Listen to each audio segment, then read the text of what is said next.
Hi, everybody. Thank you so much again for taking a bit of your day and spending it with us. My name is John Gomez. I'm the CEO and founder of Sensato. And this afternoon, we have part two of our three-part training series. This part is going to focus on detection. What do we need to think about in order to detect threats and/or attacks or other security anomalies against medical devices?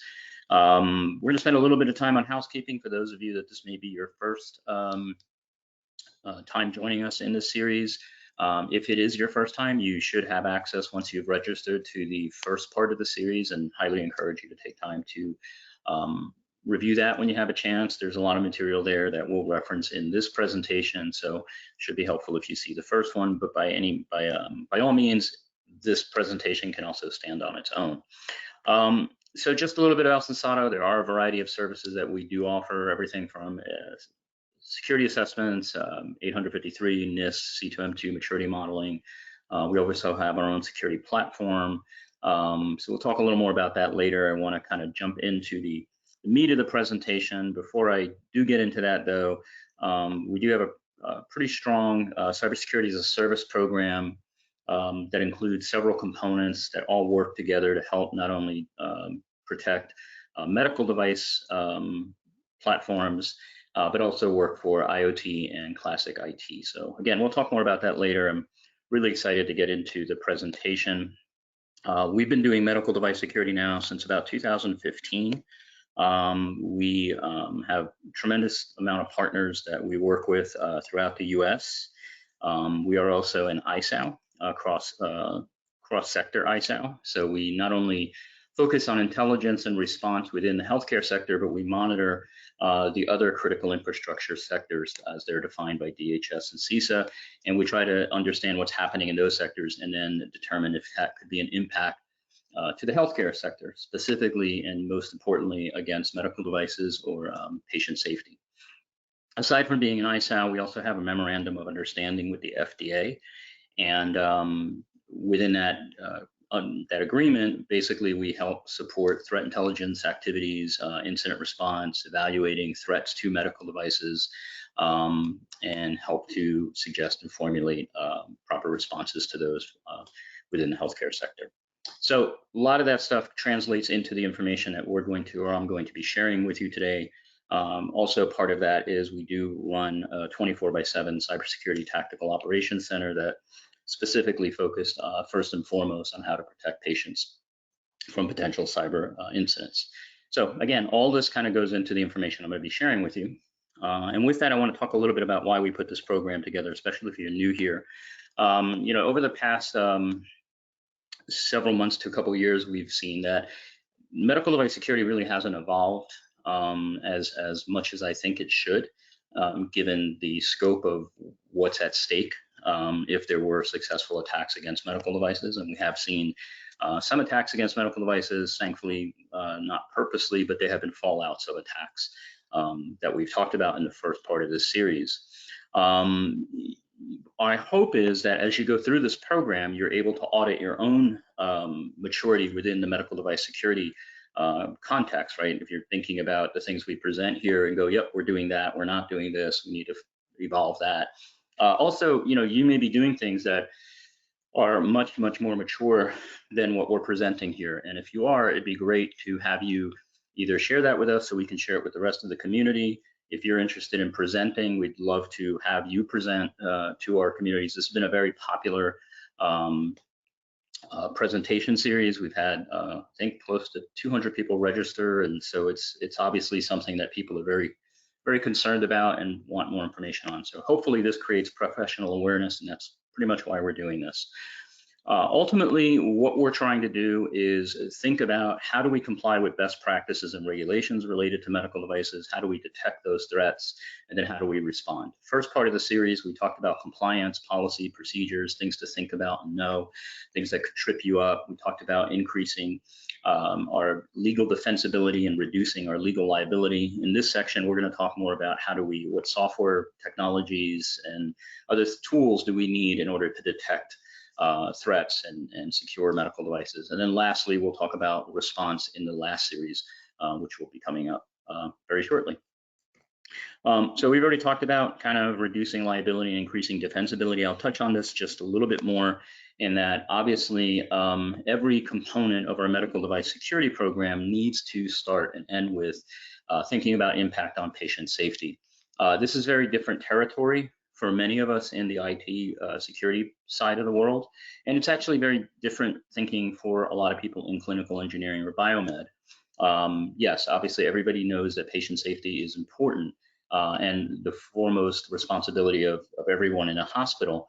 But when we start translating that into actual minute-to-minute procedures and incident response and policies and regulations and best practices, it becomes difficult because, as I mentioned, there isn't a lot of, I think, real thought leadership in this area or frameworks or things of that nature that we can turn to and say that's how it's done.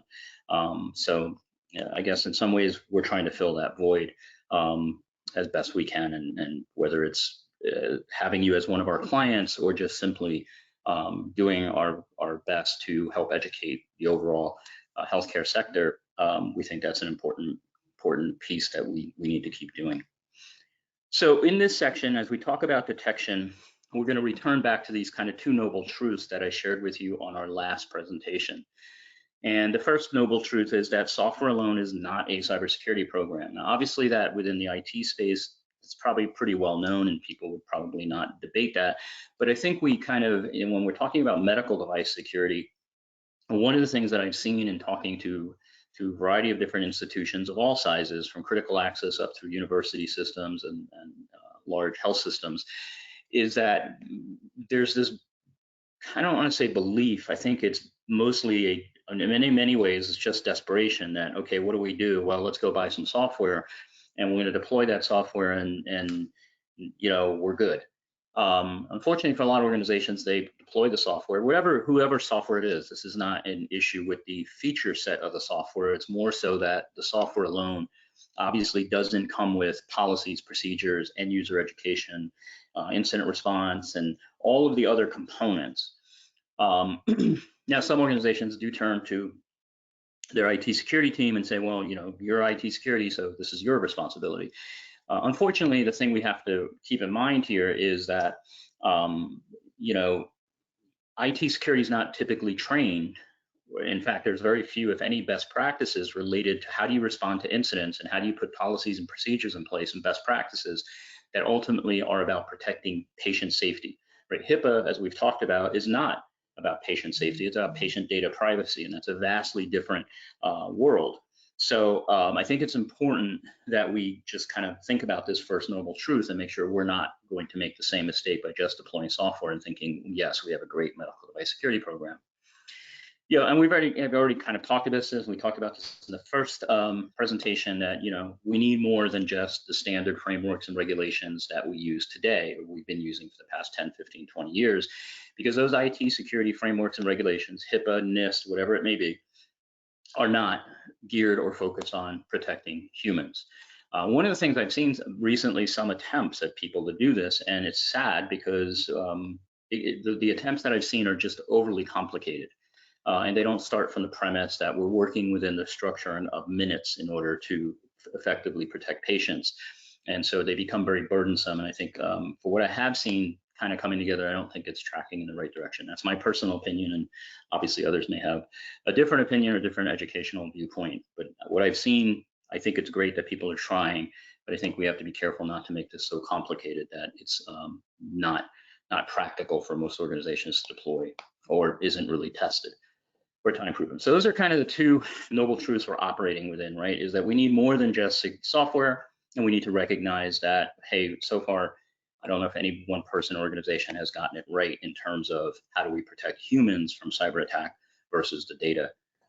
So as a reminder, as we start thinking now in this presentation about, okay, we want to detect things, right? In the last presentation, we were trying to figure out how do we put the skeleton in place and what's going to be our policies and procedures and the type of people and the organizational structure and risk management, all those things that we need to put in place for medical device security, with the backdrop always being, as I mentioned, patient safety. In this presentation, we need to really start thinking about how do we support incident response. Now, we're not going to talk about incident response in this presentation. We're going to talk about that in the next presentation. But the reason I bring this up here is if we don't think about the number one job of any security tool is to help improve our incident response capability.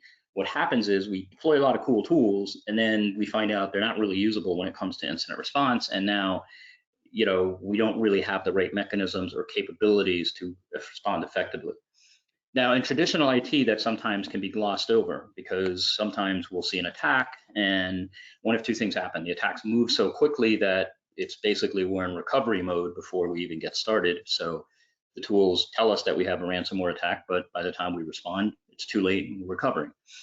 And that kind of is okay. I'm not saying it's okay in terms of acceptable. I mean, it's not like, it's just kind of an accepted truism within our industry. When we go back to adding patients into the mix, time is obviously extremely critical. If we have a fast-moving attack that takes out a variety of medical devices and those devices are in some way, shape, or form being used for life support, we have a pretty big issue. So we have to think about every tool that we deploy, how is this ultimately enhancing my ability to respond and protect life? So we may have some super cool tool that can identify all kinds of stuff and does automated this and that, but ultimately if it's not answering that specific question about does this help me respond faster and protect human life, or if we haven't asked that question, is something that we probably need to do and start with. Now on the screen you see this concept of a critical success target, and ultimately what this is that we have about 14 minutes from the time that something is detected to try to respond to it and protect our patients. And this, typically when I talk about this, we have a whole series, a whole training program that if you want to get access to it, just let us know, it's free, which is Cybersecurity Tactical Incident Response, or CETR.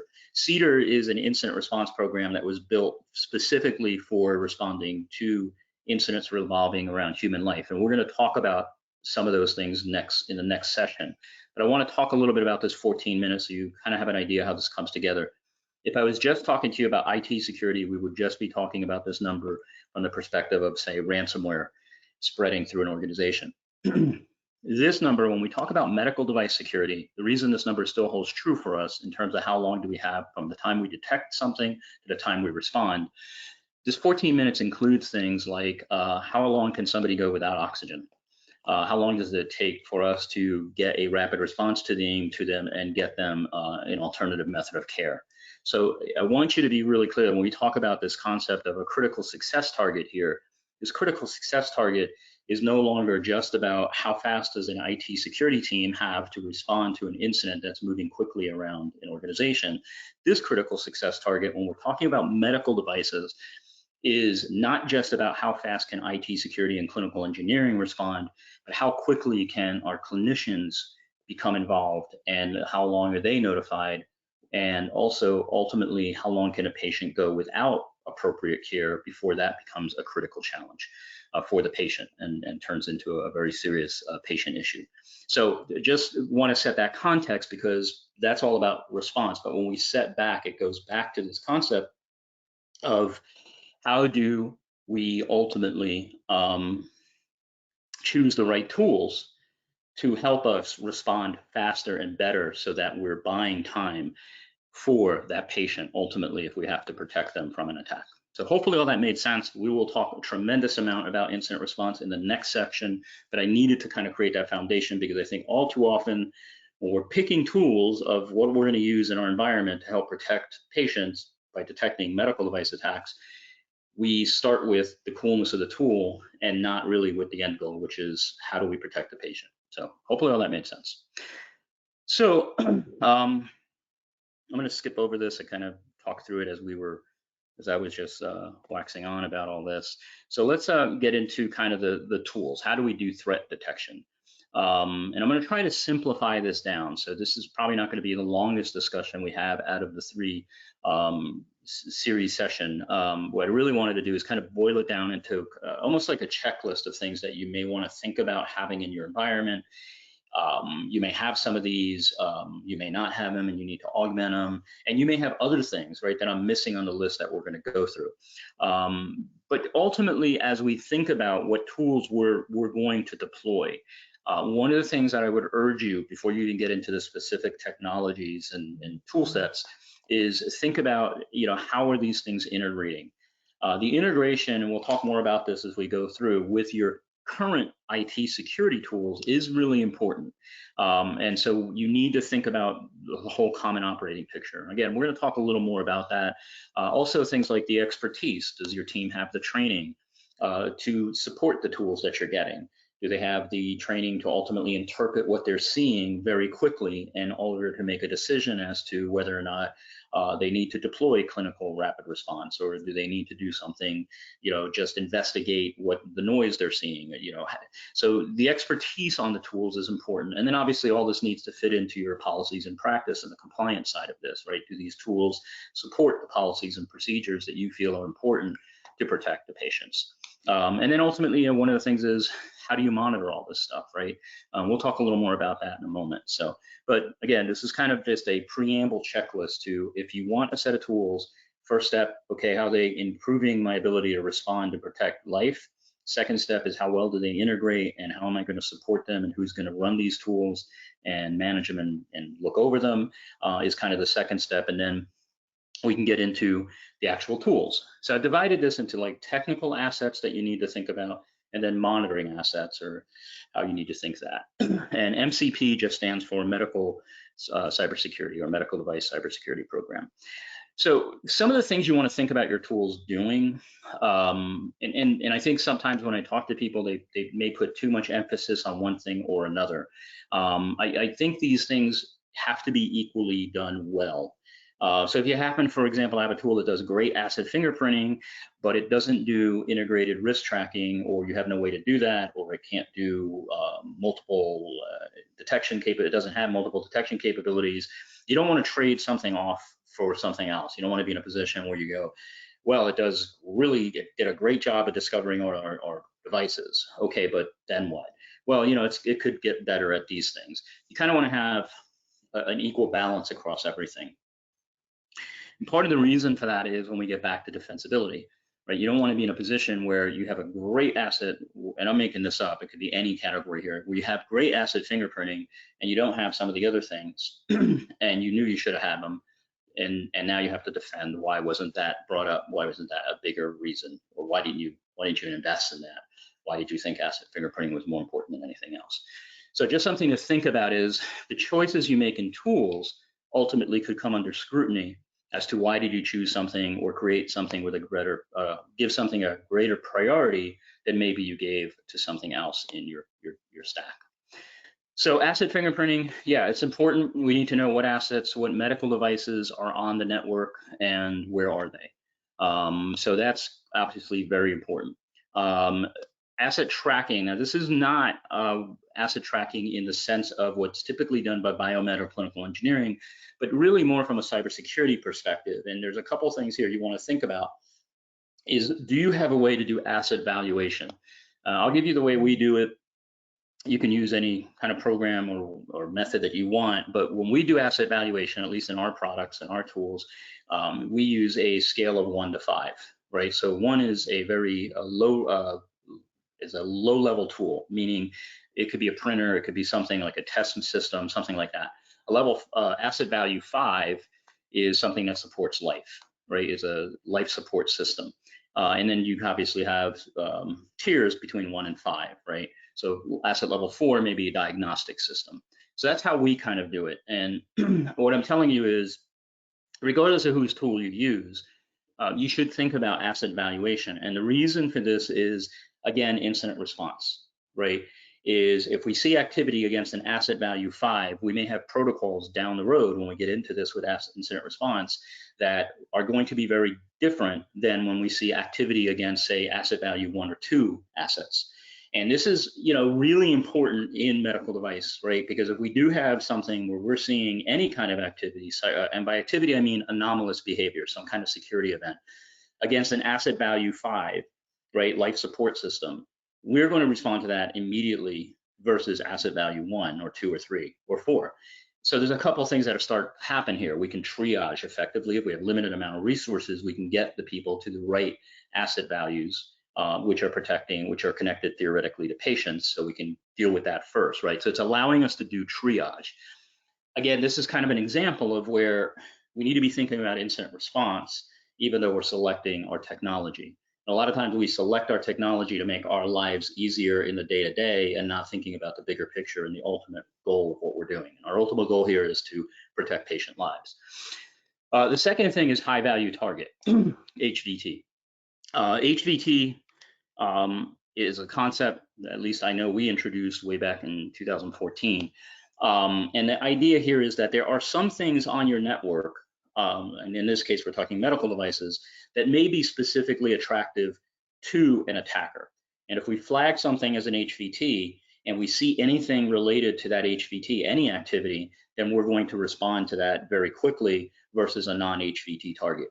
Now, some of people may say, well, wouldn't you respond to everything the same way? You can try that, but you'll probably, if you have a very serious situation or multiple attacks or what we call K2K attacks or things of that nature, you're probably going to overwhelm your resources rather quickly. You need a way to triage.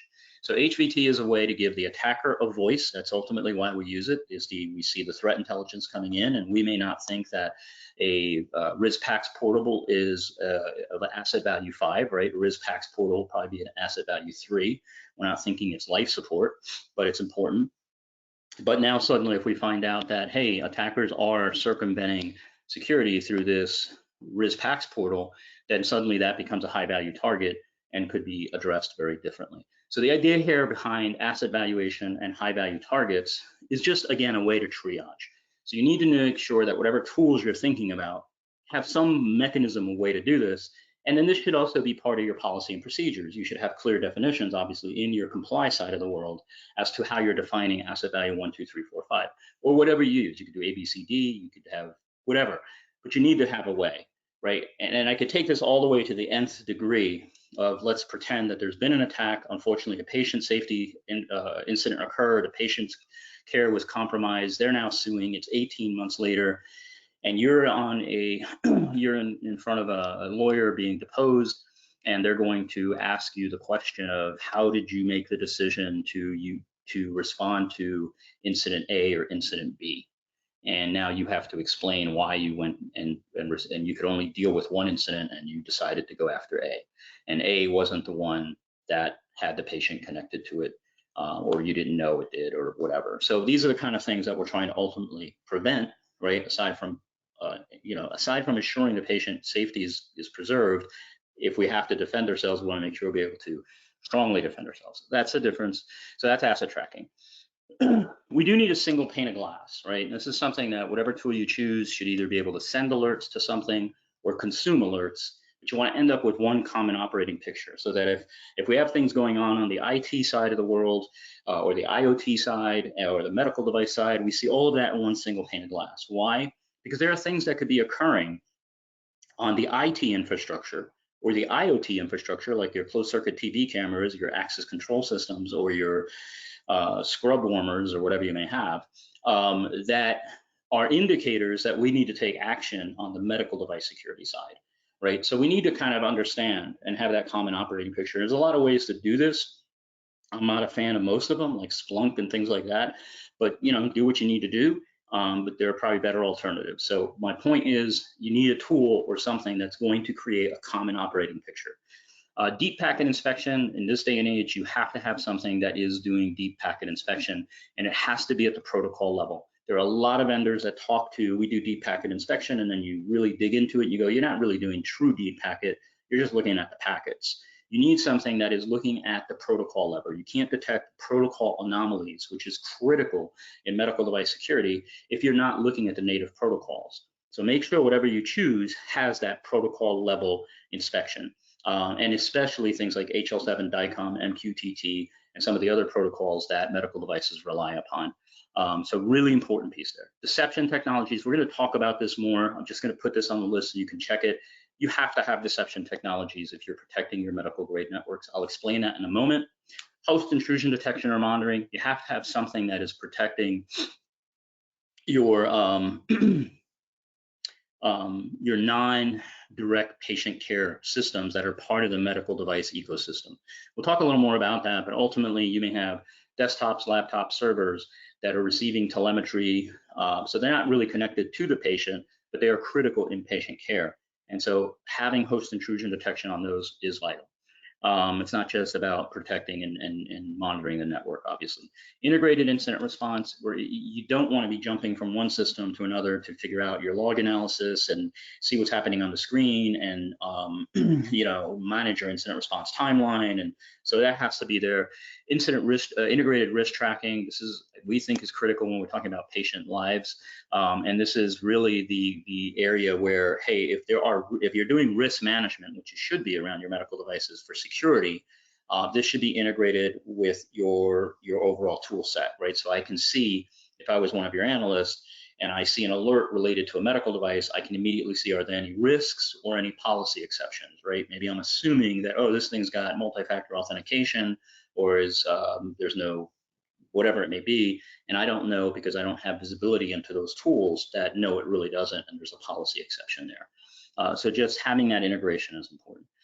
Multi-detection capability. I sometimes hear a lot of times people arguing about, well, AI detection is better than pattern, or pattern's better than this, or you're doing signature, or whatever. You need them all, right? I mean, you got patients' lives. You don't want to kind of have one way of detecting anomalies, right? You want to be able to have different layers of anomaly detection using different types of technology, not just everything is AI or machine learning, or everything is pattern, or everything is whatever it may be that you're using. You need to have a cross-section. Orchestration, things are moving at the speed of light. We have this 14-minute critical response time. You need to think about, how am I going to scale up my response and automate part of it? This is a very tricky thing to do. So, this is a bigger topic than I can cover in a presentation like this. What I'm telling you is you have to have orchestration. You should, if you're trying to respond to issues related to medical devices. How that orchestration will work, the investments you need to make in your network, and some of the other things you have to put in place for this to actually be robust and trustworthy is a pretty deep product. And what I would suggest is, if you haven't done it before, get somebody who knows how to do this, and make sure that they've done it before. But orchestration is key to success, but it's a big mountain to climb. But unfortunately, you need to. And again, think about 18 months down the road, right? And you have an attack. Well, let's create a little attack right now. We have an attack that takes out your PICU and your one of your ICUs, or a cardiac care unit, or a cath lab or something. And the attack goes across all those vectors, and you decide to respond to the cath lab. You don't have orchestration in place. You're going to try to stop the threat from propagating into the cath lab. 18 months from now, you're going to be asked the question, why did you try to stop the attack from the cath lab versus trying to stop the attack going to your pediatric intensive care unit, right? It's a hard place to be, and you may have very good reasons, but probably not going to be the most fun day of your life trying to explain why you chose one or the other. Orchestration can help with this. Orchestration allows us to have a force multiplier that we can then move things out very quickly. But again, it has to be done very methodically, prescriptively, and thoughtfully, given how this works. And then vulnerability detection, right? You definitely cannot just be watching the network. You should be doing scans on your medical devices and determining their state. So that's probably one of the lower hanging fruits of all this. But those are kind of the checklist, right? And there's much more I could probably add to this. I'm trying to just present to you an option that's kind of foundational. I will be the first to tell you, this is not easy to get up and running. It takes work in terms of, all the different tools you need to make this all happen. But you put together a roadmap and a long-term project and understand this is where we need to get to. So that's the technical assets. On the monitoring side, right? Because once we have this in place, we need to assure that we're monitoring it. First thing is 24/7 monitoring, right?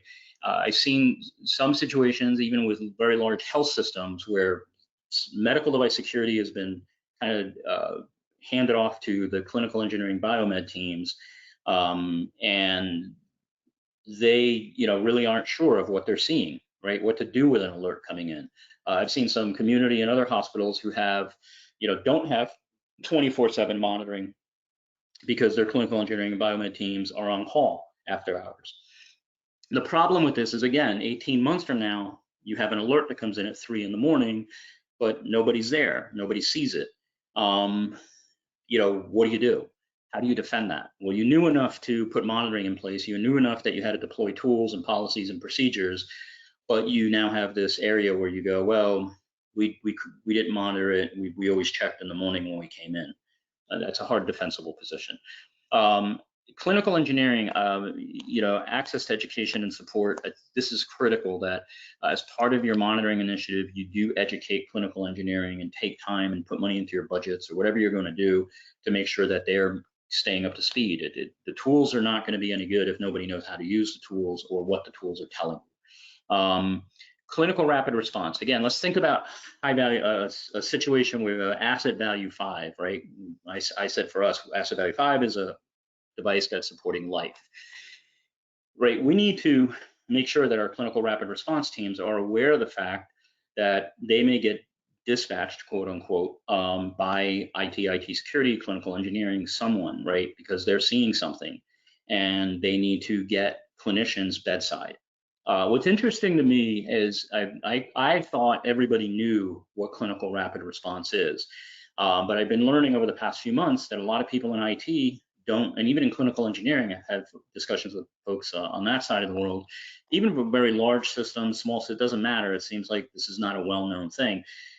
Clinical rapid response is a JCO standards, and I believe a CME standard or CMS, that requires you to have clinicians who are trained to respond to things like acute myocardial infarction, cardiac arrest, strokes within the hospital, right? And so they're kind of like the 911 of the hospital. And typically have a respiratory therapists, a couple nurses, and a physician that are part of this team, and they're there 24/7. They have other jobs. Usually it's the emergency room doctor and nurses that are going to respond, and there's usually a respiratory therapist assigned.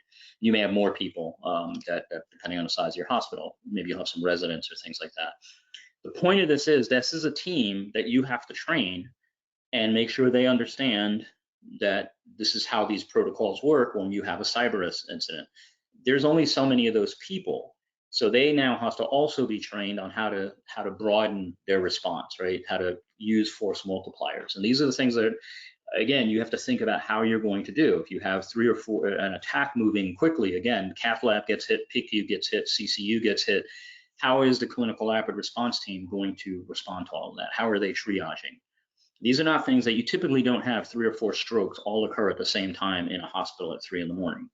Could you have a security event that hits 3 or 4 critical areas, a cybersecurity event? Yes. So how do you triage that? These are new concepts for these teams. So you really need to have the ability to talk through this and deal with this in your policy and procedures, and then again, have the right tools. Protocol specific response, this is again part of that. Like, how are you responding to this? What are your protocols for dealing with these types of situations? You need to think about, if you have a SOC, what is the level of that SOC? There was a university hospital out on the mid-Atlantic region who really, I think, was very forward-thinking in some of the conversations we've had with them around, hey, our SOC is great at doing what they do, which is, detecting threats on the network and responding to those. But if we ever have a situation where there's actually a patient that's being attacked because they're on a medical device, I don't think our SOC's the right SOC for that. And so you need to, I think that's very wise counsel. And they kind of understood that. And I think all of us need to go, yeah, we may need a specialized SOC that's like a tier 2 SOC, or maybe we need special training for our SOC, or maybe that's just not what our team is ready to sign up to do. But you need to think about how you're going to integrate your SOC or whoever's monitoring with your response and your clinical rapid response and all those pieces that go into it.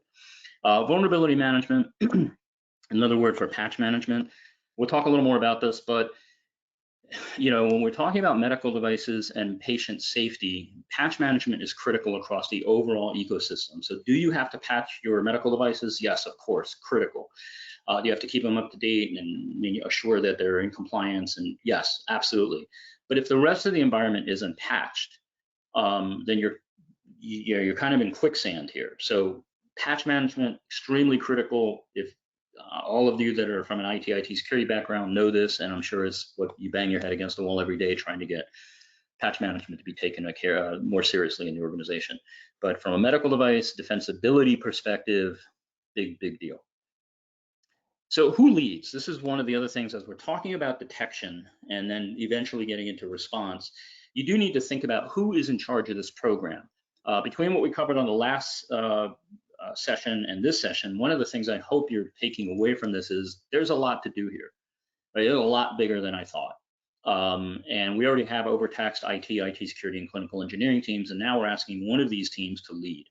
I am not a big fan, but everybody has to choose their own way in life, of saying, well, this is a team effort, everybody's going to lead. You need somebody who's going to take charge. We're talking about patient safety. You can't have a vote on, well, here's the best thing we're going to do. Somebody has to be the expert or become the expert within the organization and have that responsibility. Which area it sits in, there's pros and cons for every one of these. We've seen models from clinical engineering hiring IT security specialists and then training them to be medical device security specialists. We've seen IT security take on the responsibility. We've seen IT take on the responsibility. The point of this slide and my diatribe here is you need to choose somebody if you haven't already, and be very clear about who owns cybersecurity for this patient safety component. And then make sure you get them the training and the tools they need, right? All right, let's talk a little bit about medical grade networks. Got a couple more slides and get you guys on back to your day. Okay, medical device networks or grade networks, typically, right, they're deployed by third parties, GE, Siemens, Philips, and others, Da Vinci, things like that, right? So they're not usually under the control of either clinical engineering, biomed, or IT security. But there are some things you need to understand because we see this come up a lot and it causes all kinds of problems. And unfortunately, this is an area where I will bash some of the other vendors in the market where they don't know or they don't tell you that, hey, guess what? If you deploy our product in this way, you're going to violate warranties and potentially create patient safety issues. So let's talk about liability and defensibility. The first thing when you think about medical grade networks is you must make sure that whatever vendor you're talking to has a full vendor disclosure program. And this means that when you sign that purchase agreement, you have language in there that says you will notify us directly of any security issue for any product that you bring into our environment, the entire stack. We don't care if it's connected to a patient, if it's a monitoring tool, if it's just the switches you're using, the network appliance, the firewall, anything and everything that you bring into our environment, you must notify of us a security issue immediately. And you have a point of contact for that. Why? Because you don't want to have to figure out what's on that third-party network. And some of them won't disclose it to you. Are they using Barracuda firewalls or Cisco for their networks? Are they using, what are they using for remote support? Are they even doing remote support? So rather than get them to disclose all that, just blanket it all and say, I don't care what you're doing, you're responsible for it, but you will tell us of any security or risk issues that come up. Don't try to put that on your team. Get the vendor to tell you and put it on them. Some will push back, keep pushing. You will get what you want if you hold the line on this, regardless of the size of your organization. You need to ask them, and this is a critical thing, you got a medical device network, you really can't put things into the network to monitor it. So how are you being told if there is some type of anomaly or detection? So let's say we have some XYZ vendor deploys a medical grade network to your environment and they're doing some kind of remote management support and an attacker gets in through that conduit. And how is that being detected? Maybe they don't move outside of that medical device network. How is that vendor monitoring their own medical device network, right? And the answer in most cases is going to be we're not. So, okay, what are you going to do in the future, right? So you need to think about that. How are you being told or alerted to an attacker inside the medical device network that you don't have visibility to? So here comes, so some people say, well, we can just deploy XYZ tool to the medical device network. Here's the problem with that. So in conversations, these are lightweight conversations that I've had with FDA, there is kind of some confusion around, hey, can you deploy security tools to a medical device network? And if you do, is that okay, or does that void 510 clearance? Does it void manufacturer warranties? Does it create a patient safety issue? The answer in lower capitals has been yes to all of that. Typically, if you're deploying any kind of security tool to a medical device, to the components on a medical device network, or let's just say you don't deploy it to the components, you just decide, I'm going to put some type of wire sniffing device on this medical device network. I'm going to put a SIM. I'm going to put an intrusion detection system. I'm going to put some network intrusion detection system. I'm going to put something on there that gets a copy of the traffic on the medical device network so I can see what's going on. There is a very high probability, probably greater than 90%, that you have voided the manufacturer warranty. And if a patient safety issue occurs, you will be on the hook for it. And here's why. When a vendor, medical device manufacturer, goes to get their products, their 510K products cleared or accepted, it is presented as an entire stack. So if I have a network with a firewall and a VPN and 10 or 20 different medical devices, whatever that thing's doing, I have all this infrastructure that I deploy to your hospital. When I go get 510K cleared, I'm deploying that exact thing for FDA review. And so now I'm selling you what was reviewed by FDA. And my documentation to FDA is going to say, here's how this thing operates.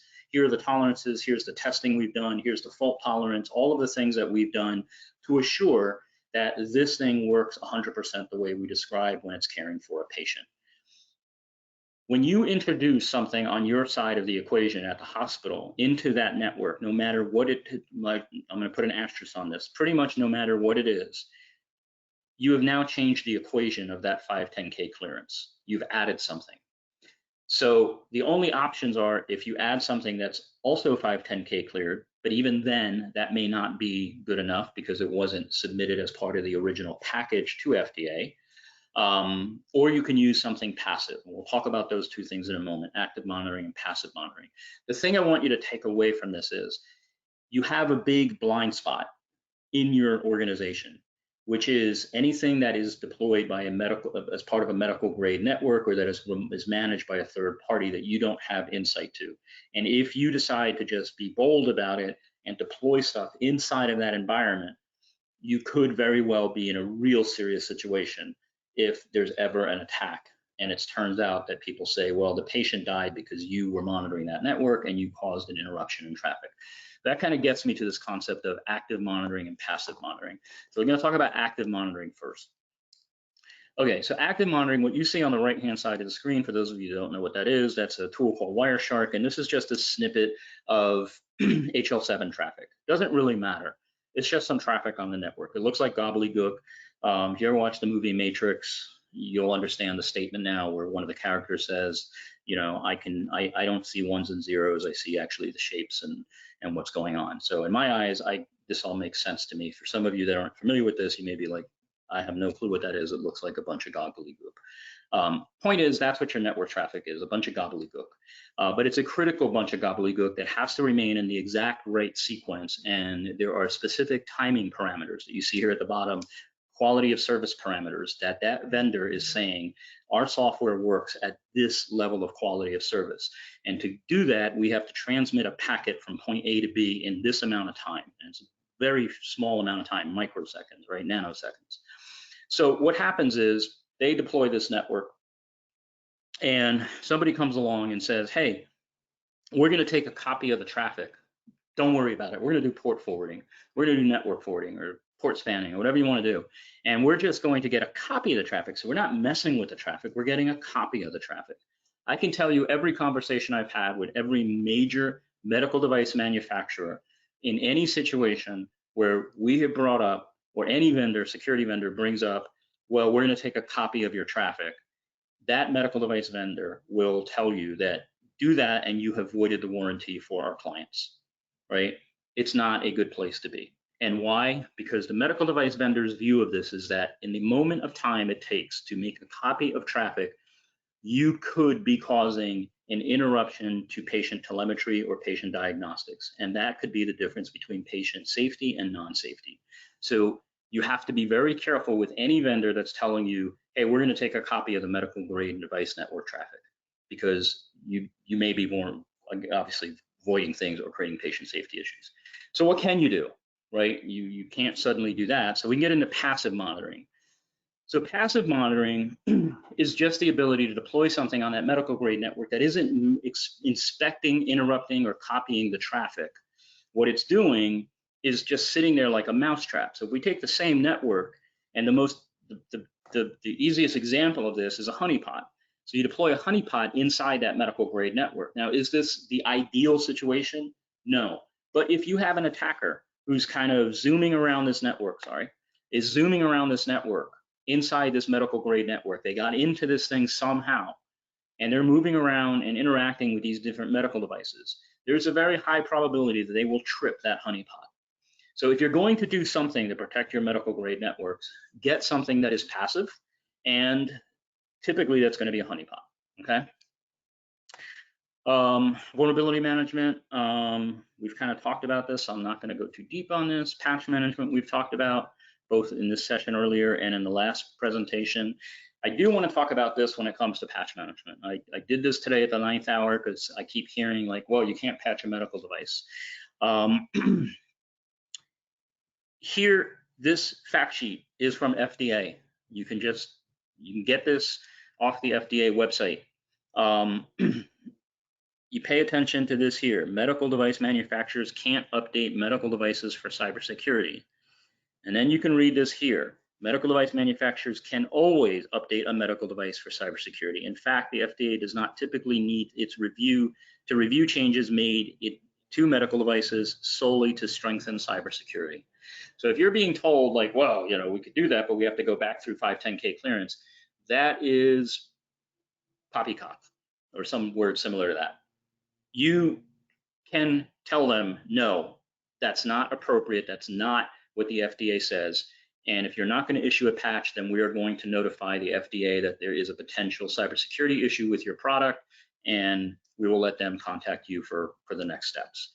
Okay, so hopefully this helps you guys in terms of understanding that this is one of the biggest myths and misconceptions I hear, both from medical device manufacturers and from hospital organizations. On the medical device manufacturer, if you're talking to a field engineer, salesperson, account manager, chances are they're not trying to pull the wool over your eyes. They just are believing the same myth that everybody else does. And you may need to pull this out and educate them and go, no, you can, so you need to escalate this in your organization and get it fixed. Yeah, I'm not very hard on the medical device manufacturer because I think often we misunderstand that they're in the same boat as the hospitals. They're limited on resources. A lot of times, you know, you're dealing with engineers that don't have the strongest understanding of security. You know, it's new to them. They're getting better and better and better. But, you know, I can tell you for about 3 or 4 years of our existence, we've worked with a lot of medical device manufacturers teaching them how to write secure code. And it was eye-opening to us that this is not something well known. And we still do writing secure code classes for a lot of people because they don't know how to write secure software. It's not as easy as everybody thinks. So hopefully that was helpful. Remote support, we talked about this in the last session around, hey, you need to know how people are accessing your network, especially from medical grade networks. Somehow or another, they're patching those devices. Maybe it is your clinical engineering department, but this is a good conversation. Of all the medical devices we have in our hospital, how many are not being patched or maintained actively by the clinical engineering biomed team? That's a good conversation to have with them. And then for everyone that's not, how are they being updated? What's the avenue? Is somebody coming on site and walking around with like some USB drive? Are they remoting in and we just didn't know it? What's being done? All right, keeping the lights on. So, you know, as I said, we do a lot in this space. For those of you, a lot of you have reached out and asked for this guide. It's a free guide. It goes through how to set up an entire program. It's got a kind of mini project plan in there. So feel free to email us at info@sensato.co if you haven't gotten a copy. Happy to make that available to you. As I mentioned, we've got a lot of programs we do, from security risk assessments through penetration testing. We do a lot of tabletop simulations, especially with medical device securities, and some much more in-depth tabletops than you may know. As I mentioned, pen testing and a bunch of other things that we do. Our crown jewel is MD Cop, which is basically an entire medical device security program. We have our own software platform. We can fully integrate with third parties. We have 24/7 security operations center. We've got all the policy templates, procedure templates, which we call widgets. We can augment other SOCs. If you're a larger organization, we can also support doing security across all IT infrastructure, IoT, and medical devices. So we'd love to talk more to you about that. And when we follow up with you, we're going to put a link in there where if you want to schedule a call or a meeting with us, you can do so and kind of just have a conversation and maybe, you know, brainstorm with what we're doing versus what you're thinking about and seeing if maybe there's some intersection there today or in the future. But with that, that's kind of everything I had for you in this session. I'm hoping it was helpful as always. I don't know, Laura, if we have any questions, happy to take them. Again, if any of you have ideas or things you want to get out in front of people, please let us know. Happy to host you. But with that, Laura, anything? We don't have any questions at this time. Great. All right, and again, if you want to copy the slides, reach out to info@sensato.co. Otherwise, I look forward to hopefully having you guys join us on the next session on incident response. And again, also please just let us know, like, hey, this was good, this wasn't so good, whatever it is. If we're helping you, we'd love to know it. And if we're not, and we need to do something different, always open to ideas. So have a great weekend, everybody. Thank you so much for taking your time with us today.